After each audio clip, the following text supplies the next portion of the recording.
Good morning, and welcome everyone to this wonderful day. Our opening words today are from Howard Thurman. The story is told that author Gil Bailey, who wrote the Humanity at the Crossroads, asked Howard Thurman for advice. Something was worrying him. Howard Thurman stated, "Don't ask what the world needs. Don't ask what the world needs. Ask what makes you come alive and go and do it, because what the world needs is more people who have come alive." I'm so glad that everyone is here today, and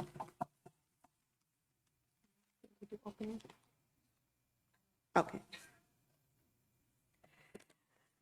Excuse me today, I'm just a little nervous. It's a big day. Our opening music today will be, no? 1 minute?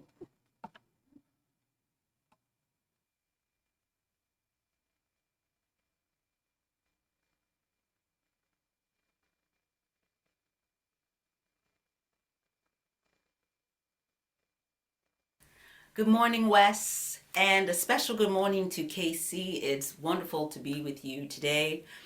As I mentioned before, the theme of becoming our next best selves really resonates with me and a daily ongoing journey. So I'm excited to be sharing music and have a beautiful morning.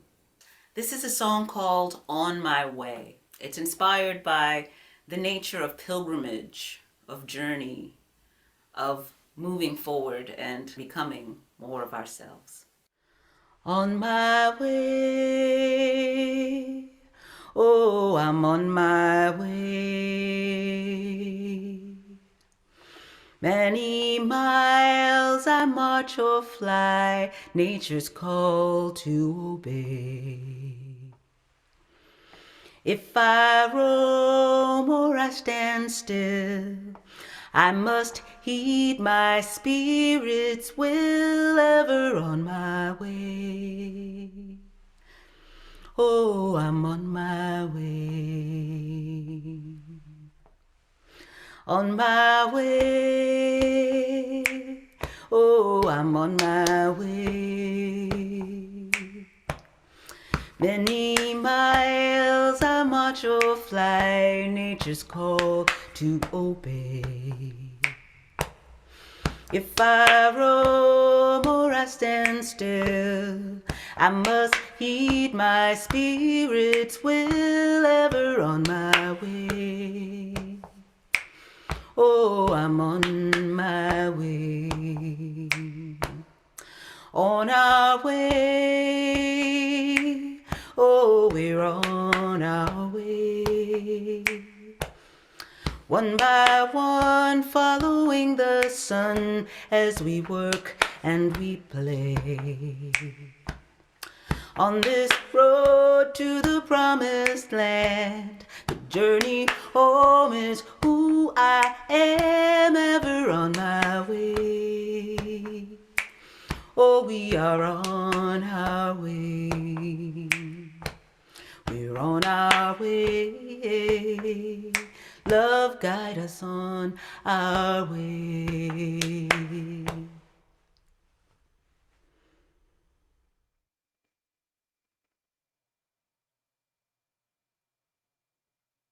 I'd like to invite Joe London up for our statement of purpose. You look surprised. That's not good.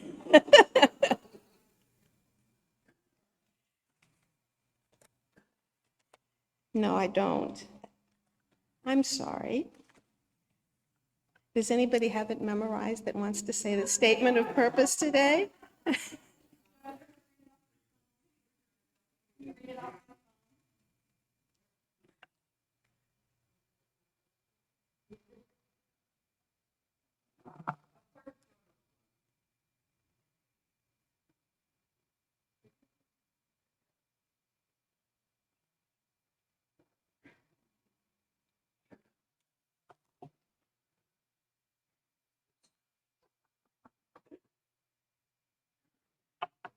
Hi, everyone. Should I take my mask off?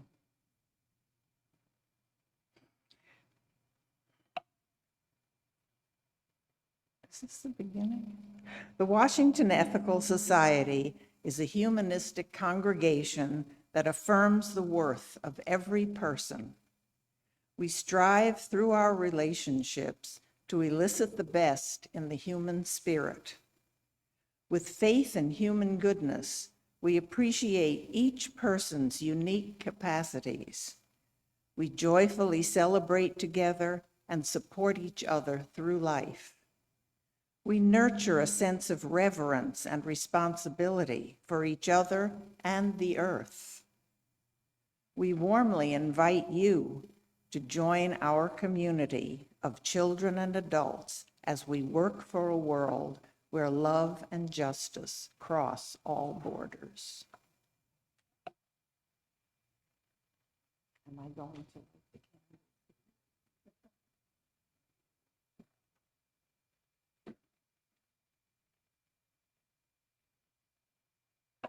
As Joe lights the candles, we can read the candle lighting words.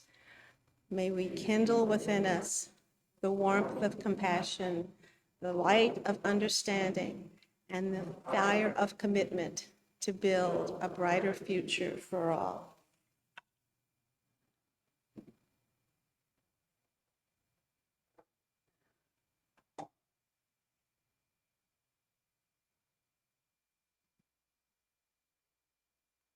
Hi.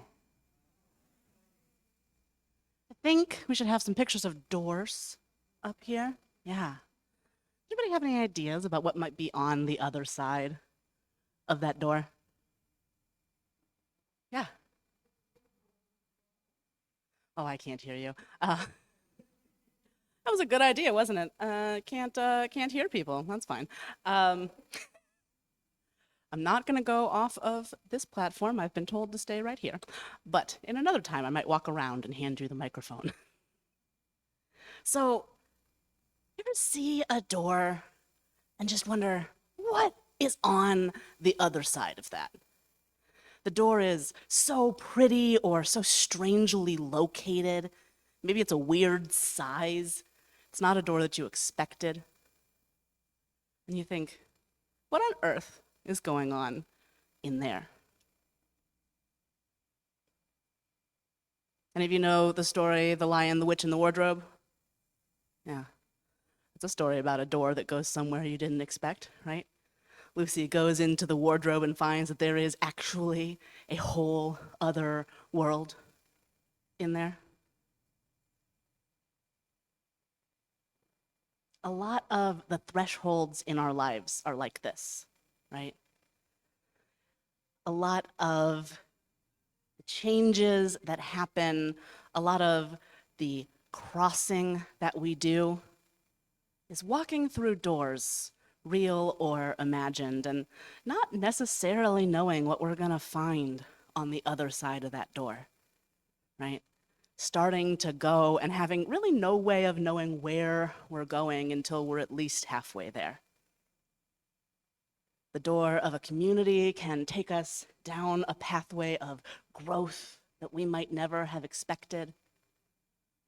You step into a classroom and your mind is expanded. Maybe you make friends who you wouldn't have known if you had never stepped through that door. Sometimes we walk through a doctor's office door and life is never the same after that visit, right? We're living with a hard diagnosis or something that means we have to change something dramatic about our lives.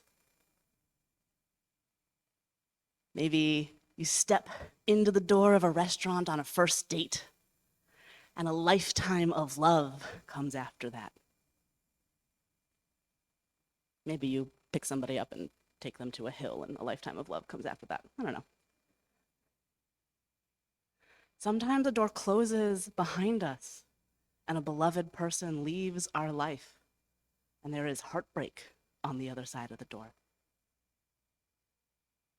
The door to a library, a dance studio, an art studio, that can unlock creativity and passions that you would never have known about.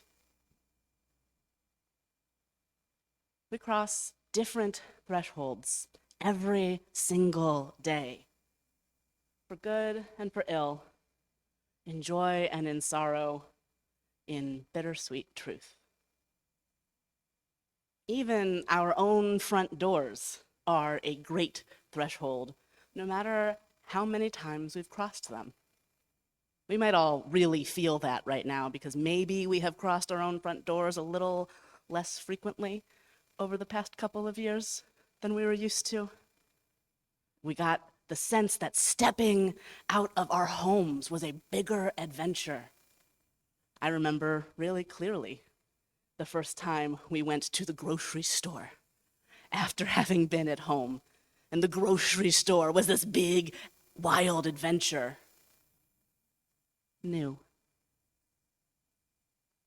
Given that our lives are constantly changing, every day we open doors.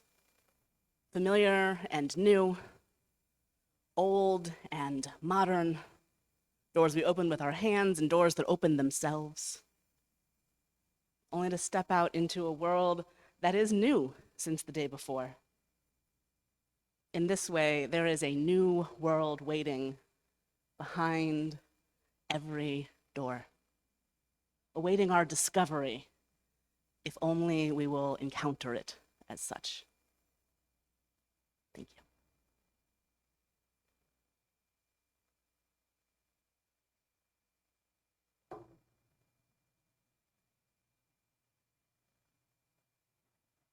Today, we ring this chime in solidarity with all of the people in the world who are not as fortunate as we, who have to deal with war, homelessness, and distress.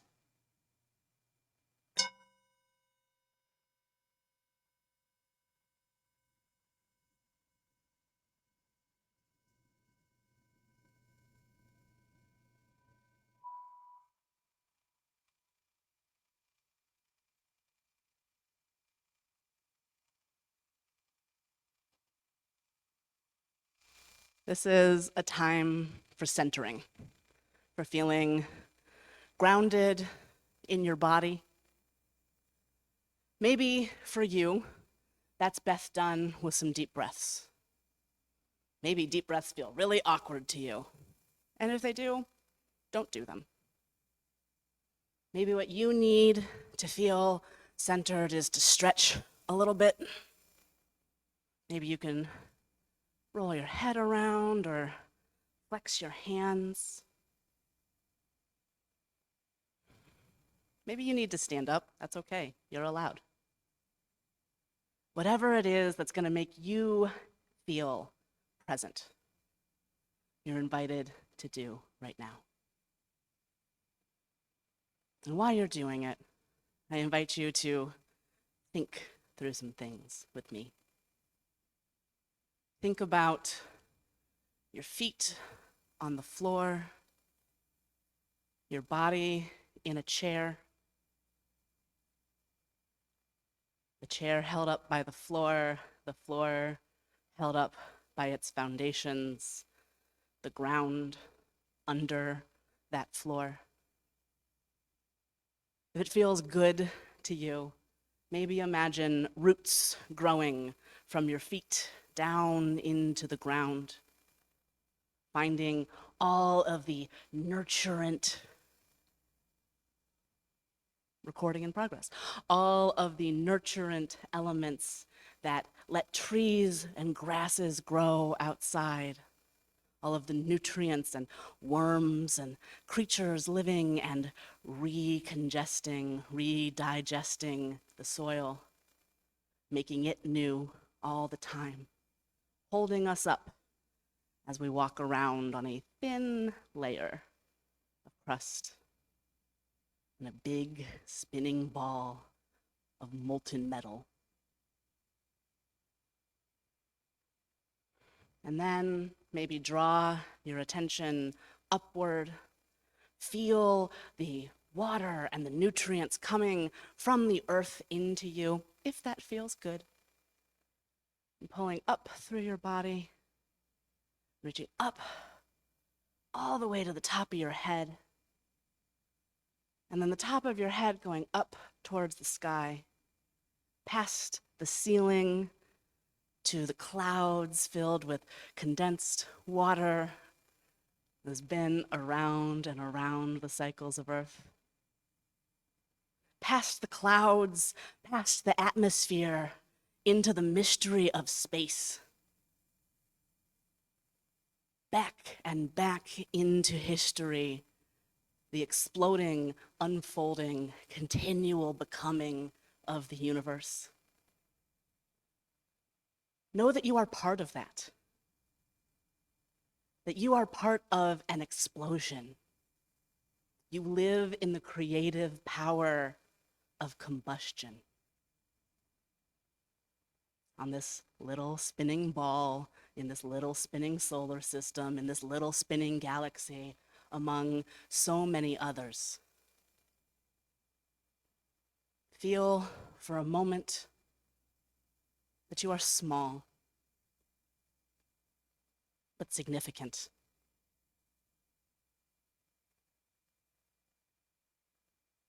And come back down into your body, passing the clouds and the birds, and before all that, the satellites, the planes and helicopters and drones and every other technology we've put up there. Down, back into yourself. And then feel your attention move out through your arms, out through your sides, connected to, part of the people next to you, the people around you, a community built by one another, individuals forever changed by each other's presence.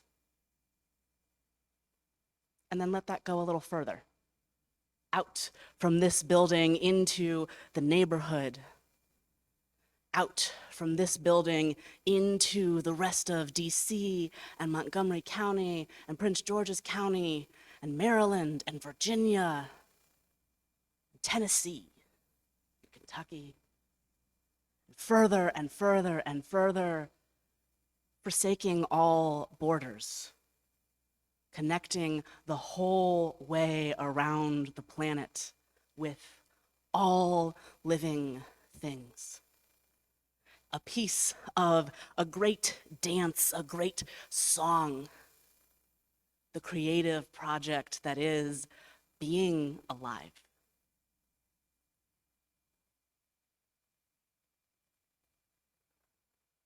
And when you're ready, come back into your body. Come back home to you, knowing that you are grounded and rooted in the earth, a piece of a story so big you can't see it, a vital part of a community and a world still on its way.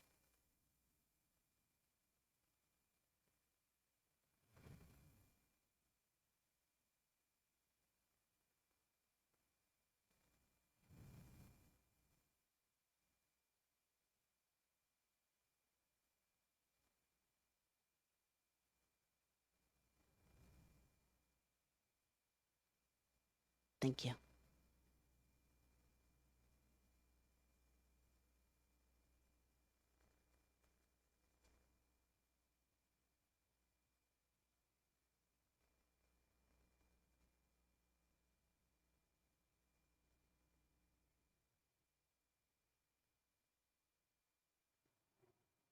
And now we'll have the musical response.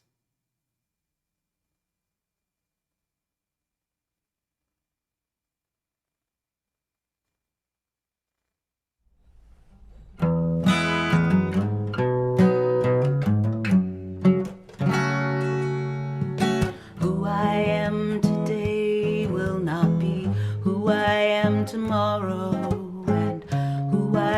tomorrow will keep changing every day.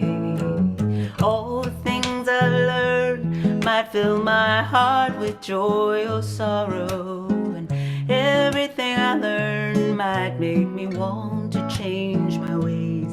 For there is nothing, no thing that ever stays the same. That is the one thing that life does guarantee. There is no one on earth, no one who knows what path their life will take, and no one knows what I will see as I keep becoming me.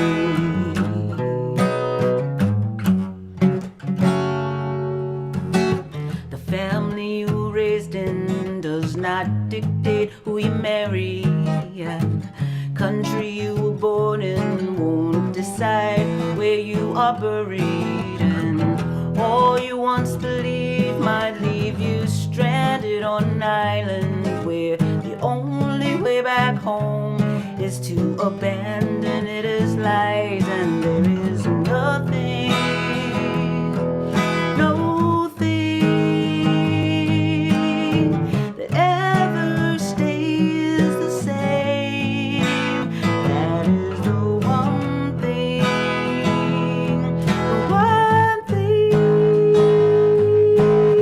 that life does guarantee. There is no one on earth, no one who knows what path their life will take, and no one knows what I will see as I keep becoming me, becoming me. I must stay open to the change, curious and free, and always ready to be rearranged. There is nothing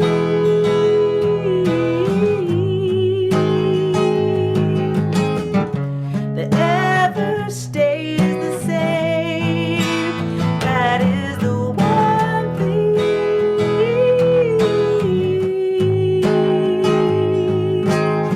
that life does guarantee. There is no one on earth, no one who knows what path their life will take, and no one knows what I will see as I keep becoming me, as I keep becoming me, as I keep becoming me, as I keep becoming.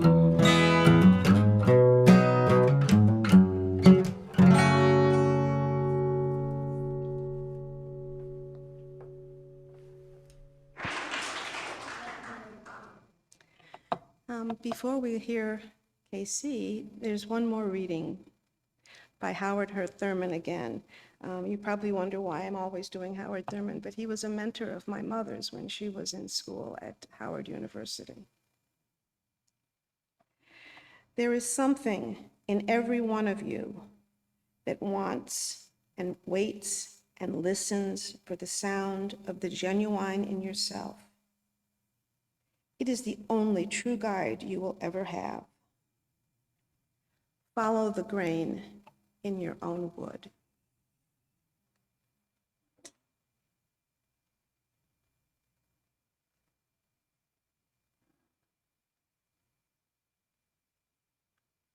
Thank you, Susan.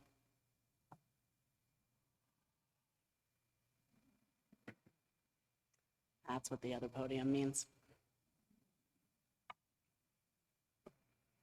Before I begin, I want to tell you that Susan and I learned yesterday about a connection that we have through Howard Thurman. Howard Thurman was Susan's mother's mentor at Howard, And Howard Thurman was my mentor at Starr King's mentor when he was at the Pacific School of Religion. In fact, the first place where anybody ever paid me to do this was the church that Howard Thurman founded in San Francisco, the Church for the Fellowship of All Peoples. A neat little through line.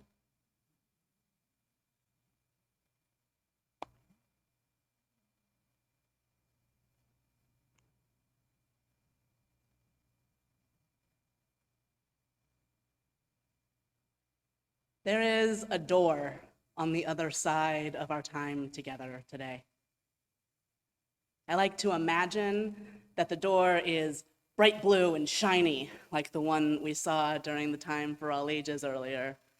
That would be fitting. There is a door on the other side of our time together today.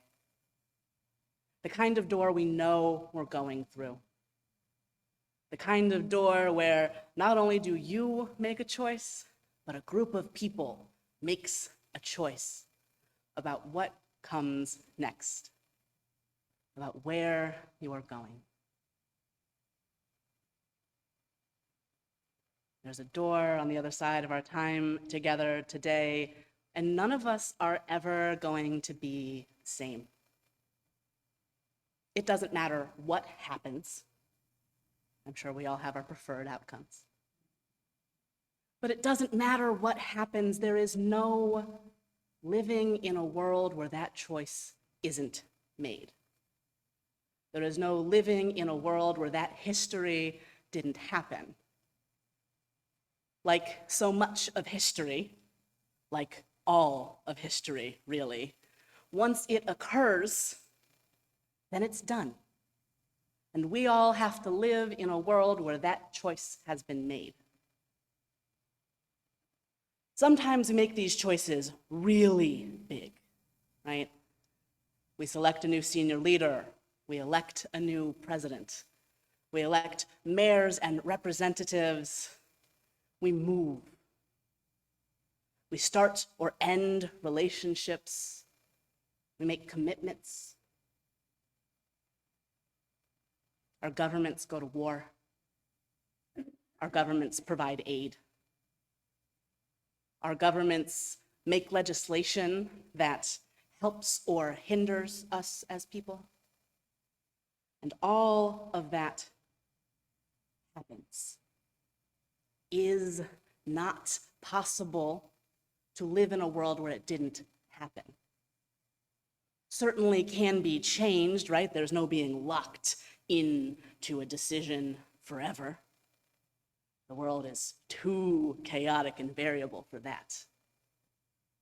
But we always have to live in a world where history happened, where we walked through all of the doors we walked through, for better and for worse.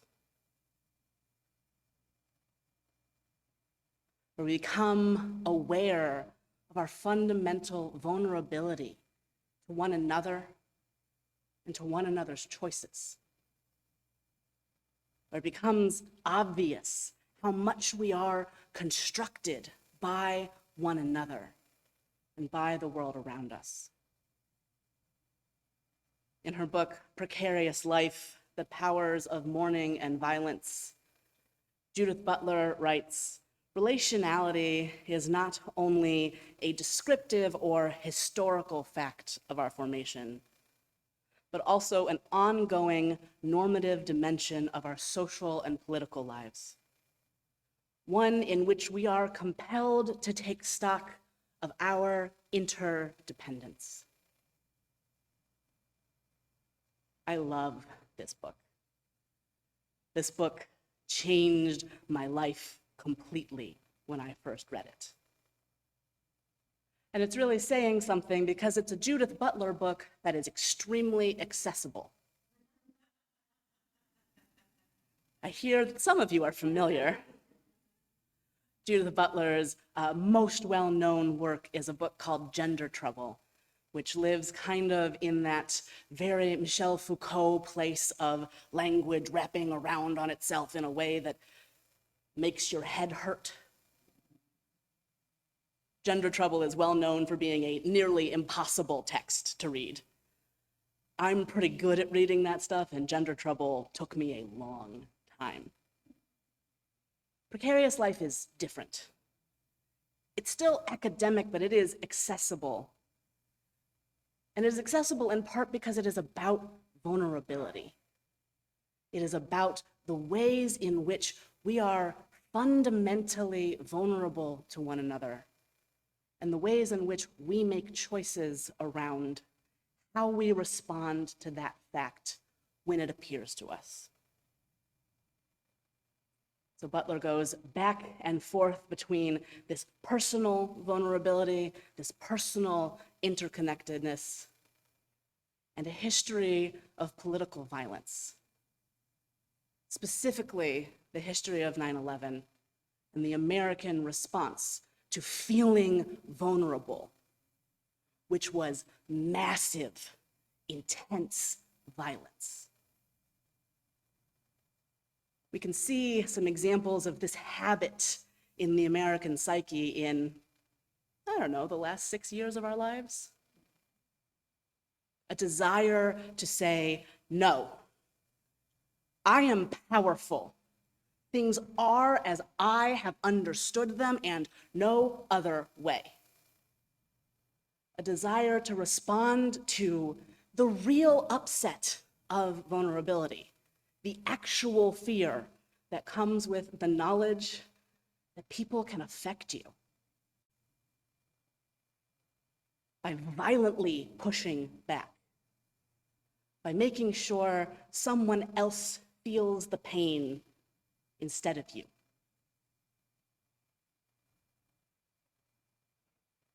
Butler writes, let's face it, we're undone by each other. And if we're not, we're missing something. This seems so clearly the case with grief. But it can be so only because it was already the case with desire. One does not always stay intact. One may want to or manage to for a while, but despite one's best efforts, one is undone in the face of the other. By touch, by the scent, by the feel, by the prospect of the touch, by the memory of the feel.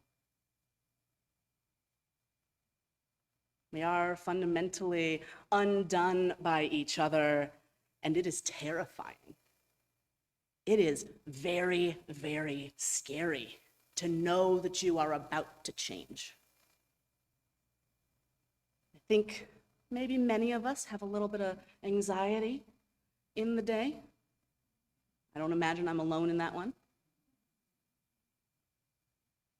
It's scary to know that you're going to walk through a door that will fundamentally change some relationships in your life, that will bring a new person into your world, that will bring a whole new location into my world.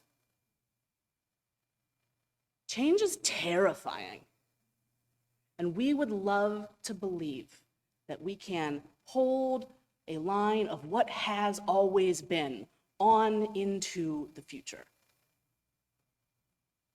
But that's not real, is it? We know better than that. In the early to mid 20th century, we really moved on from what is called a metaphysics of substance, right? We learned about atoms and that we could manipulate them. And suddenly, the idea that there is an essential thingness to things flew out the window. And we never really caught up philosophically with that reality. In fact, physics has changed so much in the past century that our philosophy and theology are not caught up with it.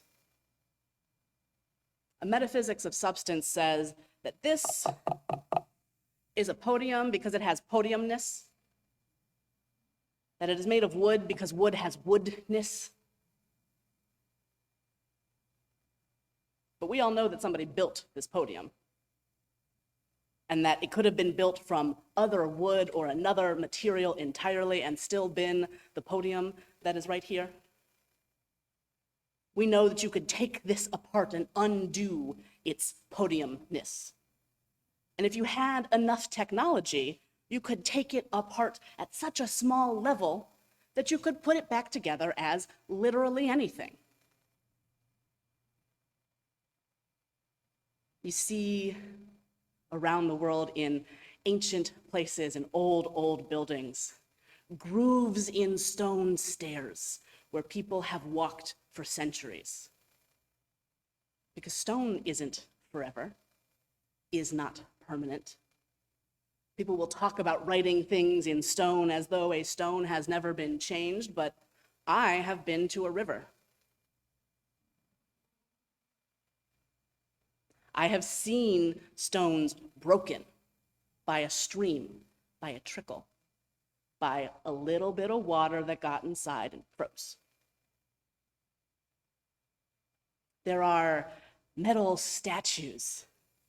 Often you see this in statues where there is a dog present in the statue, where years and years of people petting the statue dog have changed the color of the metal. You will find these kind of darkened statues and then a bright bronze dog. Evidence that we change everything we touch. That our habits, like the flow of a stream, create what is real and next. That is a terrifying amount of power. Each of us is little, fundamentally. We are only, as far as we know, in the one body.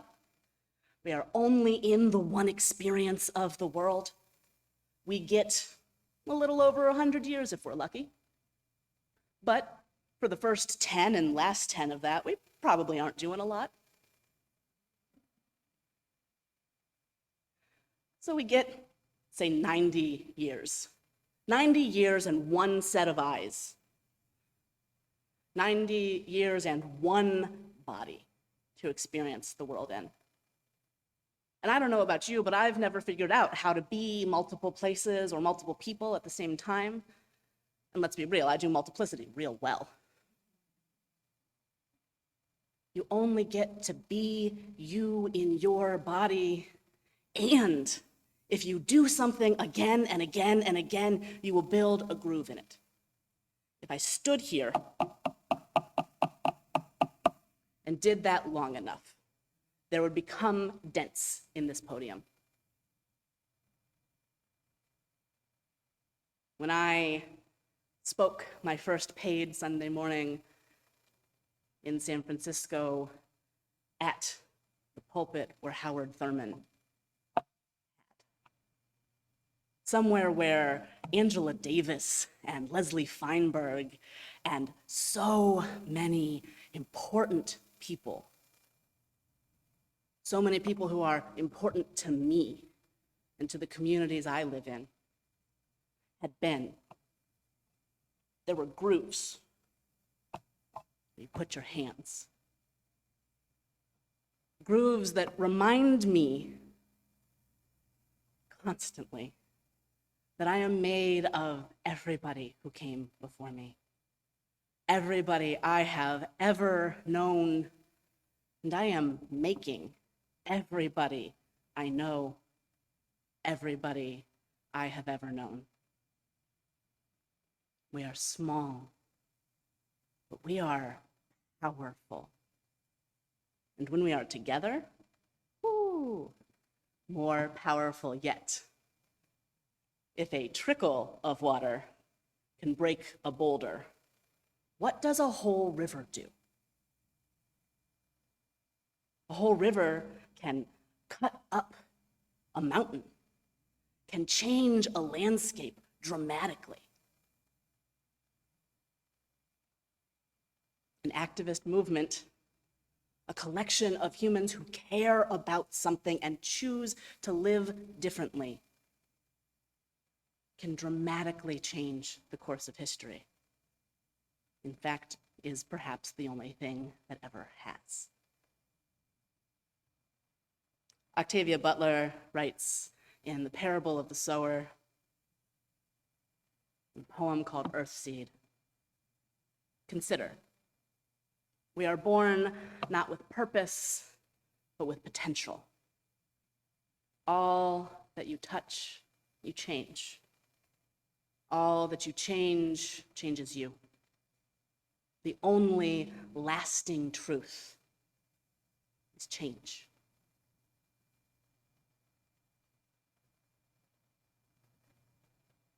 So, there's a door on the other side of our time together today. And on the other side of that door is something none of us can predict, except the promise of becoming our next favorite selves. The possibility to love and care and learn together in the direction of each of our and everybody's flourishing. I use all of this language very intentionally. You will hear people talk about becoming your best self. No. Best sounds like something somebody else defined for you. Best sounds like something static that you can arrive at, and now I am the best. I think we're all familiar with some people who think that they are the best. I don't gotta talk to you about who that is? Great. Okay, so there's been some movement towards saying your favorite self. Better. But let me ask you, throughout the course of your life, have you had different favorite foods? Maybe a different favorite color? Different favorite places to go, activities? Yeah, you don't have one favorite self. You are not a static entity. No matter how new to the world or how long you've been here, you are still constantly changing. You will keep changing until your entropy runs out. And even then, the story of you isn't done until you're done being talked about. Your next favorite self. Who your next dream is. How you move from a place of desire, of your want for a more beautiful, more just, more equitable world. Your need deep in your core, in your mushy humanness, to come alive. Your next favorite self. Our next favorite selves. Our next favorite community. Ideally, our next favorite world, but we'll see.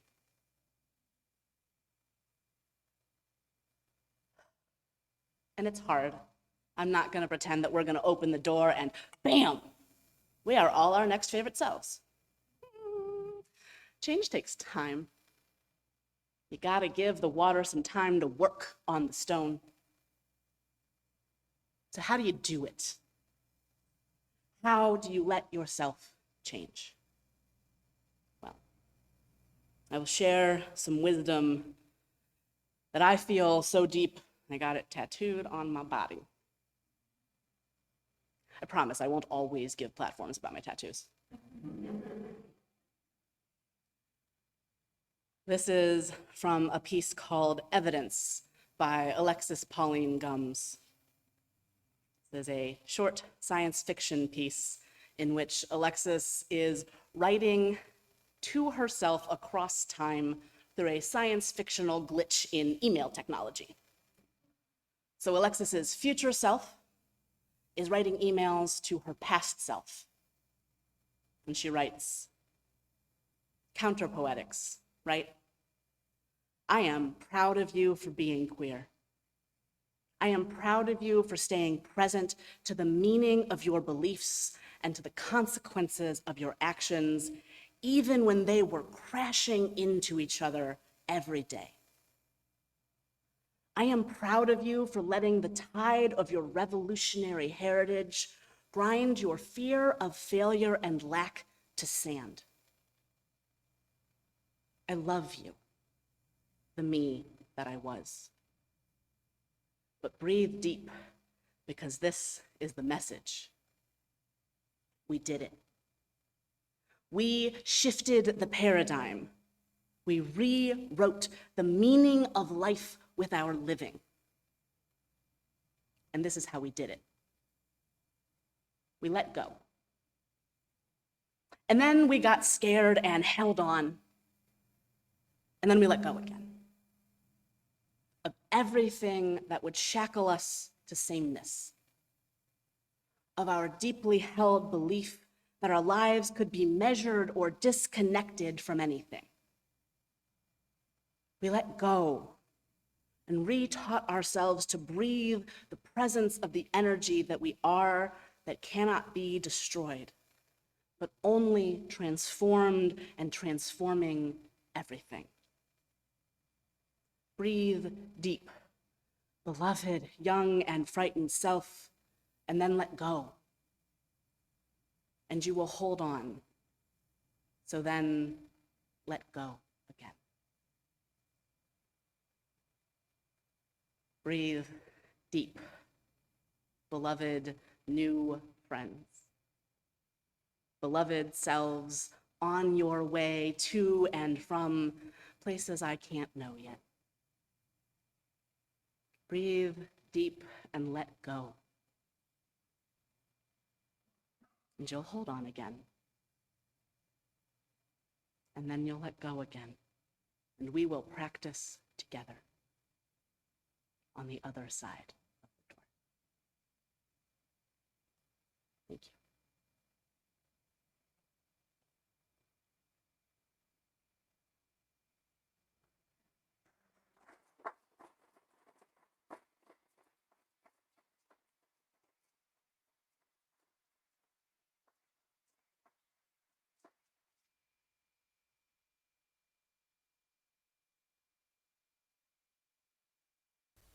This simple chant is by Dr. Issei Maria Barnwell. We are the ones we've been waiting for. We are the ones we've been waiting for.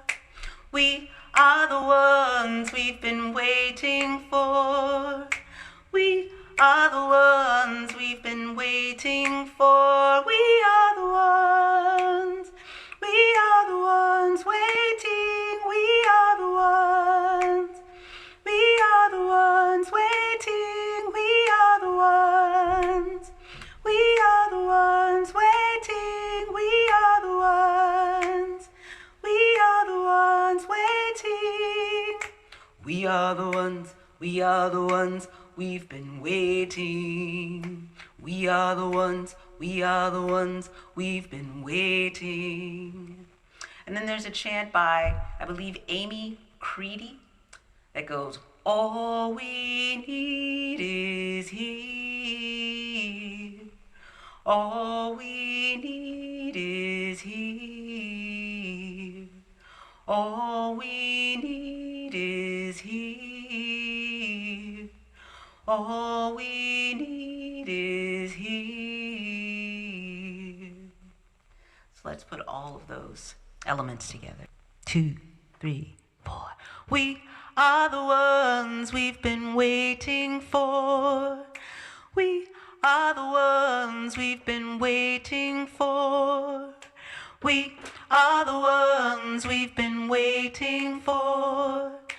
We are the ones we've been waiting for. We are the ones. We are the ones. We are the ones waiting. We are the ones. We are the ones waiting. We are the ones. We are the ones. We are the ones waiting. We are the ones. We are the ones waiting. We are the ones. We are the ones. We are the ones waiting. We are the ones. We are the ones we've been waiting. We are the ones, we are the ones waiting. We are the ones, we are the ones waiting. We are the ones waiting. We are the ones waiting. We are the ones waiting. We are the ones waiting.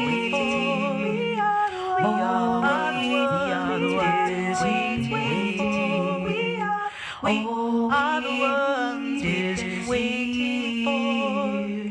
We are the ones is waiting for.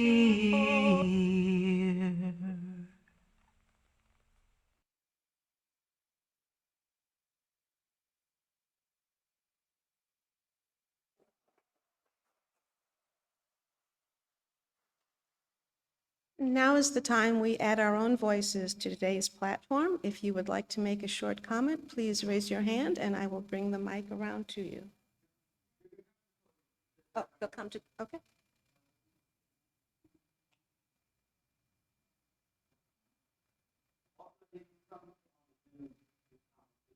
Okay.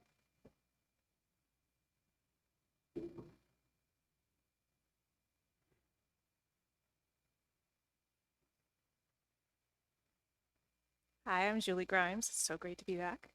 She, her. As some of you may know, I teach Western philosophy at our homeschool co-op, and our kids were so happy to get out of metaphysics. And if you also have heard, I know Peter has known this, but others too. Generally, I think of like everything that's happened bad in the Western world has come out of Plato, and Plato was the one in fact, who was so concerned with the thisness of things. And what it was is he wanted something to be ideal and perfect and unchanging. That was everything else around us was bad because it changed. And only this mystical, ideal world we could never get to will stay the same. And a lot of that was actually put forward in The Republic, which was a book that advocated for dictatorship and control of sexuality and all kinds of horrible things. So when we get stuck in these realms of unchangingness, maybe let's try not to be Plato.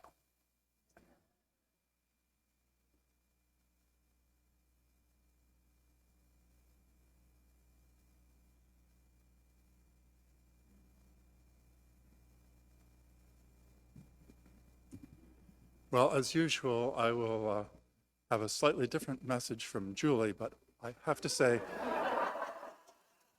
I really love talking with Julie about philosophical issues. So with the whole issue about unchangingness is something that we want, okay? And what I have found is something that's important to me in my life is striving for excellence, okay?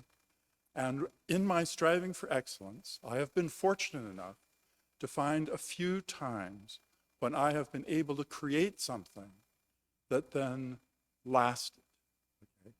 And trying to do this is not bad, okay? The question is, when you create something that you thought was going to last, does it really? And if it doesn't, then just say, uh-oh, well, I guess it didn't last, okay? But if it does, then you say, see, it's still there, and it's still good. All right, so thank you.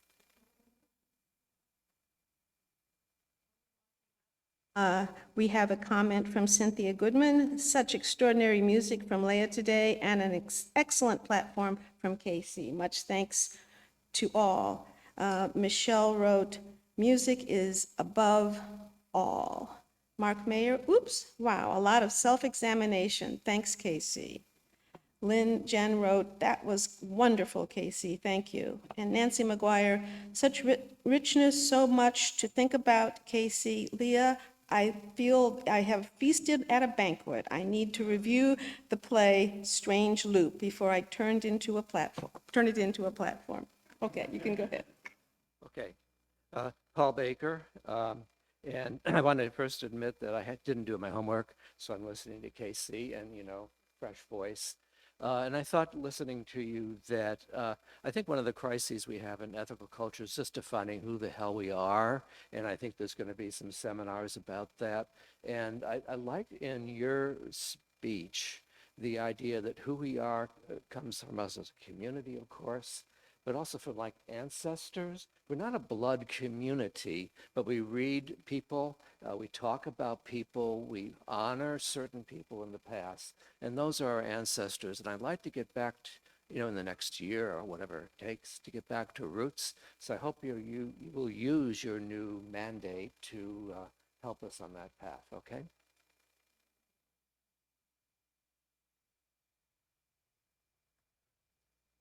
Adam, he, him. I'll be very brief and say first, Julie. Yeah.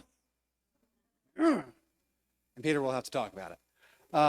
In fact, we will.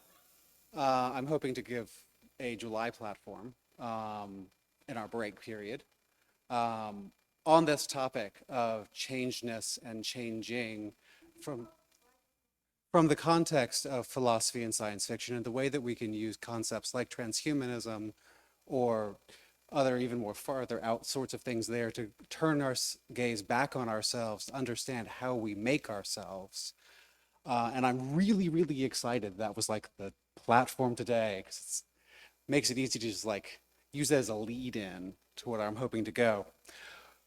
What I wanted to hope to add today is to draw attention to a philosophical tradition that has deeply struggled with itself and very frequently failed at doing this well. Stoicism. People think of it, people have a word in their mind, Stoics, somebody who's dead-faced, not very interesting. And I want you to instead pause and reflect for a moment on this concept from, I believe, Cicero, one of the Roman Stoics said, the sage is happy even on the rack. Even in the midst of torture, in the midst of starvation, deprivation, the sage is happy. Not because they are feeling pretty good about themselves, but because they have the assurance that they have done as much as they can. They have made their favorite self. And it was part of what turned me into an atheist. Learning about Stoicism, embracing the idea of change being possible and good. I'll talk more about that in July. But that was the idea of bringing in Stoicism as a philosophical tradition we can draw on in order to understand the permanence of change. Mark Mayer, oops, wow, a lot of self-examination due. Thanks, Casey. Lynn Jen wrote, that was wonderful, Casey. Thank you.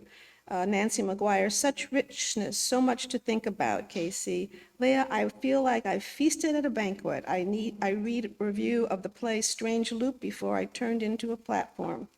Yes, a new senior leader creates some anxiety, but mostly it's exciting to move forward into our new era.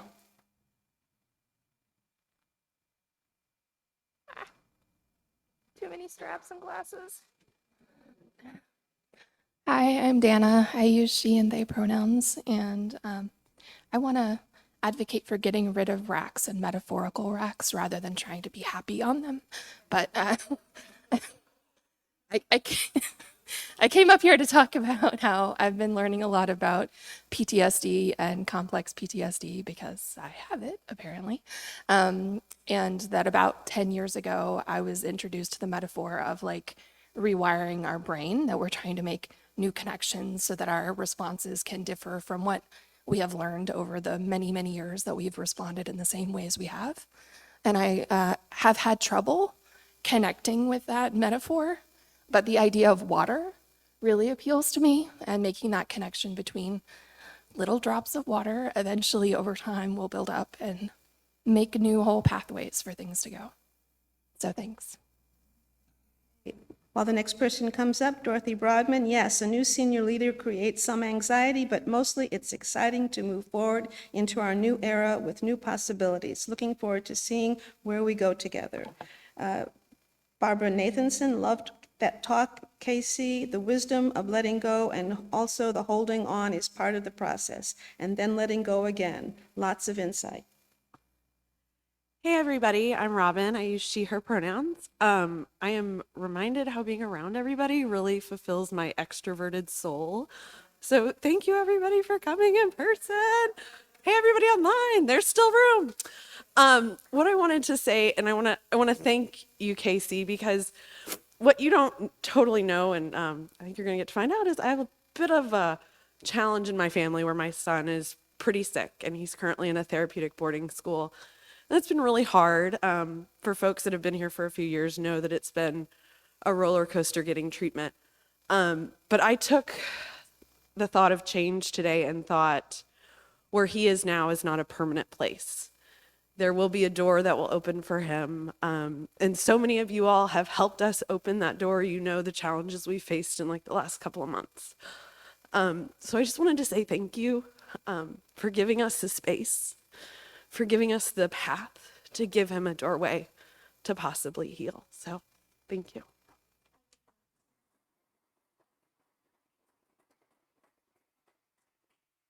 I just want to say I'm technologically something, and I just lost it. So Hello, I'm Ko, she, her. And I just wanted to say thank you. The poetry and the brilliance of this platform really inspired me. And as someone who has tried to explain Judith Butler to students for a number of years, I stand amazed at what Casey has done. I am just so thrilled with today's platform, and I'm so thrilled to see all of you and to open new doors and to be the drip, the drop, the river that flows, the poetry of all that's going to come. So thank you. Abby says, I was so glad Octavia Butler came up since I was hearing her poetry in my head the whole platform. So amused that Casey mentioned another one about Octavia Butler. Judy Ohm, I'm going to copy and paste your comments. Fingers crossed for you and your family, Robin. Tech team, you probably don't know we can see the speakers now, only Susan Runner. That's the bad thing. Okay, next. Yeah, hi, Jeff. He, him, his. Like Ko and everybody else that wears glasses and masks, I've got the same problem. When you mentioned doors, Casey, I was reminded of a novel by one of my favorite writers, a man named Tim Dorsey. And he writes these really dark humor books. They all take place in the state of Florida, which ought to be a tip-off right there. And it concerned the novel in question. I can't remember the title. I have to go back and look. But it concerns a door. And that's how the novel opens up at a motel around Orlando. And a vacationing couple from the Midwest sees a door in their motel room that, leads to the other units in case you want to have them en suite. And I think the woman, the wife of this couple says, oh, let's see what's on the other side, opens up the door and walks into the middle of a drug deal. And this just inspires a cascading series of events with some very dark humor. And I also started thinking about the drops in the water and how many times, either in natural events or human-caused events, where there's just this one little thing that happens that sets everything in motion. And you don't know what is going to happen the minute it is done, but then, things happen. And I think that's the story of life. Things happen, and we're not in control, and it's never going to be the same. And anybody who says otherwise, I think, is full of it. Okay. Doors also closed. This is from Loretta Newman. While this platform was going on, I just got a phone call that a dear friend died. Fortunately, he had an easy, painless death and was surrounded by family. Hi, I don't really know how to follow that up. I'm Tegan, they, them.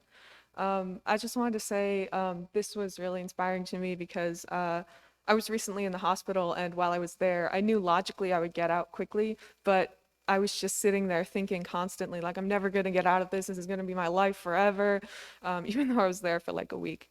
But now having come out of that, some really incredible things have happened in my life lately, and it's just all turned around for the better. And I have no idea the person I'm becoming, but it's really exciting. And I think that the core of ethical culture's like ideal of growth and change is embracing that fear and letting yourself change. Also, the music was really good.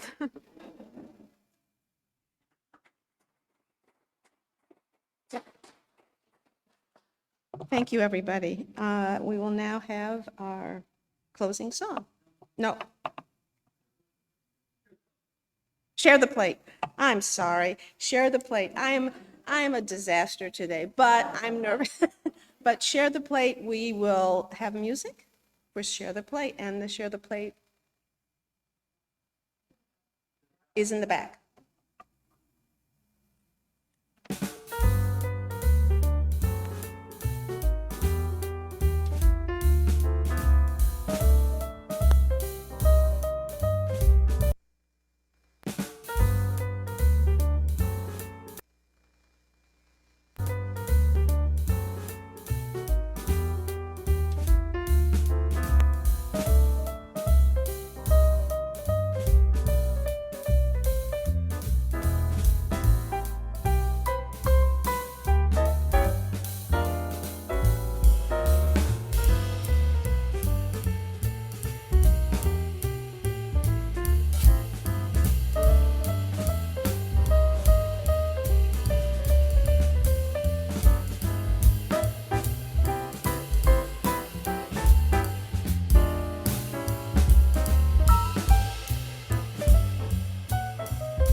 Just as one other comment, the Share the Plate today goes to the Rock Creek Conservancy, the only organization that dedicated solely to Rock Creek and its parks lands as a natural oasis for all people to appreciate and protect. So that's really important for us today.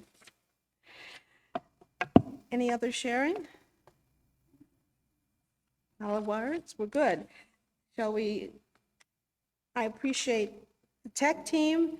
I appreciate you all from being here. It looks almost like a regular old platform again. A few more people. And I appreciate Casey for her wonderful platform as well. So we will have one more musical response and we'll be set. Thank you for putting up with me today.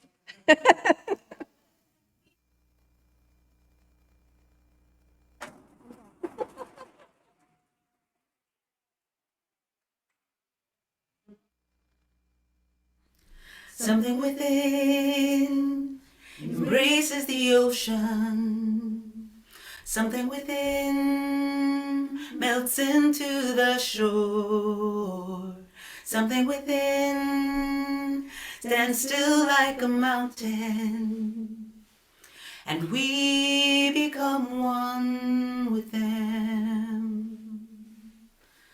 Every day, every day, every day wonder. Every day, every day, every day one. Something within cries out to the heavens. Something within belongs to the sea. Something within seeks hope in the desert. Because we are one with them. Every day, every day, every day wonder. Every day, every day, every day one.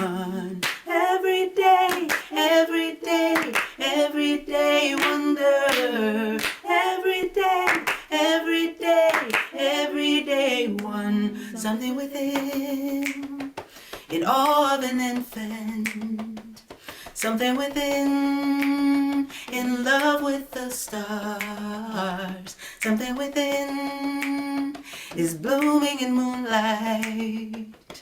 This beauty is who we are.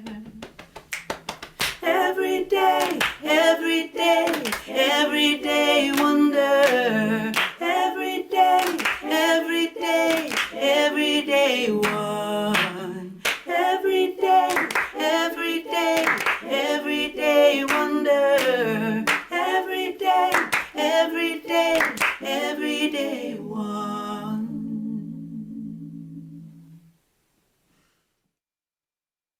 A couple of other short announcements. Alan Cole will meet today after the membership meeting. Global Connection is collecting toothbrushes and toothpastes and other supplies for El Salvador. Pam Williams will be in the lobby with containers. And save the date for the reunion field day on May 14th. Shall we say our closing words? Let us go into the week ahead with compassion, understanding, and commitment, nurturing beauty within us, among us, and beyond us, for the hearts and for our quest for a better world. Thank you.